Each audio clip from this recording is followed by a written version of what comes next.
लातूरमध्ये एसटी बसचा भीषण अपघात झालाय। 20 ते 25 प्रवासी जखमी झालेत। सर्व घटना सीसीटीव्ही कॅमेऱ्यात चित्रित झाली आहे। धावत्या बस समोर मोटरसायकल आल्यामुळे हा अपघात झालेला आहे। तर बसमध्ये 42 प्रवासी प्रवास करत होते। हे दृश्य आपण पाहतोय कशा प्रकारे हा अपघात झालेला आहे। अपघाताची घटना सीसीटीव्ही कॅमेऱ्यामध्ये कैद झालेली आहे। अतिशय भीषण असा अपघात। बस येत होती, समोरून दुचाकी आली, त्या दुचाकीला वाचवायला म्हणून बसने टर्न मारला आणि त्यानंतर बसचा तोल गेला।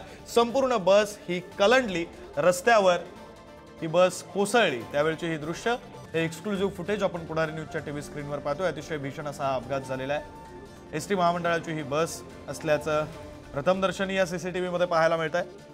कशा प्रकारे हा अपघात झाला, लातूरमध्ये हा अपघात झालेला आहे। पुढारी न्यूजच्या टीव्ही स्क्रीनवर आपण हे दृश्य पाहतोय। अचानक मध्ये आलेल्या दुचाकीला वाचवण्यासाठी म्हणून या बस ड्रायव्हरनं उजवीकडे टर्न घेतला आणि त्यानंतर बसचा तोल गेला। बस रस्त्यावर कोसळली। त्याचे हे दृश्य पुढारी न्यूजच्या टीव्ही स्क्रीनवर। लातूरमध्ये हा अपघाताचा प्रकार घडलेला आहे, अपघाताची घटना घडलेली आहे। आपण पुढारी न्यूजच्या टीव्ही स्क्रीनवर हे दृश्य पाहतोय।